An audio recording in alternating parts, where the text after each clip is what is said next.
ট্রাইব্যুনালের সকল জাজেসকে আমি ধন্যবাদ জানাই, তারা অতি কষ্ট করে মামলাটা সাক্ষী জবানবন্দি জেরা সমস্ত সমাপ্ত করেছেন এবং তৎপরবর্তীতে রায়ের জন্য দিন ধার্য করেছেন। এর জন্য তাদেরকে আমার ধন্যবাদ।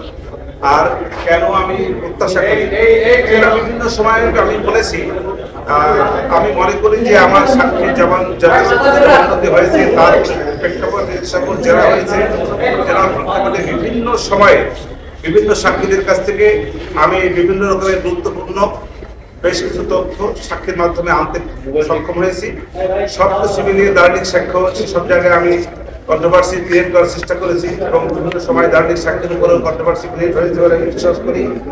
সব কিছু মিলিয়ে আমি বিশ্বাস করি আমার আসামিদায় খালাস পাবে। আপনার মক্কেলদের সঙ্গে আপনার যোগাযোগ বা তাদের কাছ থেকে কোনো তথ্য পেয়েছে? সুযোগ নাই, কেন সেটা হচ্ছে কোন যুক্তিতে বিচার প্রক্রিয়া আমার দেখা মতে কোনো অস্বস্তিতা আমি দেখি নাই, কারণ আমাকে কেউ কোন রকমের ইন্টারাপ্ট করে নাই, এটা আমি বলতে পারবো। আর এছাড়া কোনো অস্বস্তিতা আছে কিনা তা আমার জানা। আপনি কি কোনো সহযোগিতা পেয়েছেন?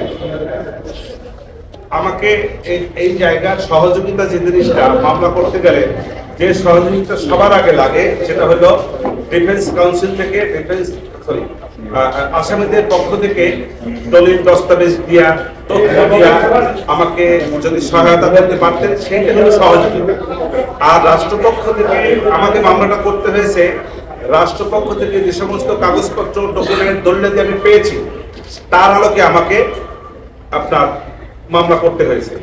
সেইখান থেকে রাষ্ট্রপক্ষ থেকে আমাকে কোনো রকমের ইন্টারাপ্ট করে নাই এবং তারা যথেষ্ট কাগজপত্র যা যা দরকার, যা যা ওনাদের কাছে ছিল নিয়ম অনুযায়ী, আইন অনুযায়ী যে সমস্ত ডকুমেন্টস আমার পাওয়া উচিত সে সবগুলো আমাকে শুধু রাষ্ট্রপক্ষের কাগজ দিয়ে কি বা ডকুমেন্ট দিয়ে কি আপনার আসামের জন্য আপনি যথাযথভাবে যে প্রক্রিয়ায় মামলা করার কথা সেটা পেরেছেন?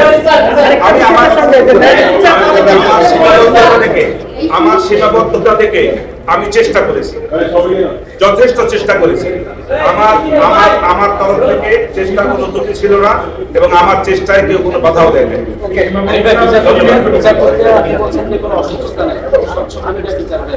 আমি তো আগেই বলেছি যে আমি আমার দৃষ্টিতে এর বাহিরে কোনো অসুস্থতা আছে কিনা সেটা আমার জানা নেই।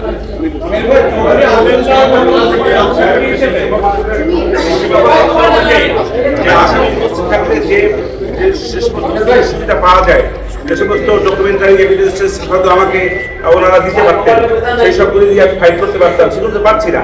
ওনার তথ্য দিয়ে সাহায্য করতে পারতেছেন। রাষ্ট্রপক্ষ এক জায়গায় এক ধরনের কোনো একটা ঘটনায় তারা যেভাবে বর্ণনা করেছে, এই বর্ণনার বাইরে হয়তো কোনো বর্ণনা থাকতে পারে, পিছনেও কোনো বর্ণনা থাকতে পারে, সেই সব বলতে আমি পাইনি। অতএব এই জায়গাটা থেকে আমার কিছু মানে সীমাবদ্ধতা ছিল। এই সীমাবদ্ধতা আমার ক্লায়েন্টরা অনেক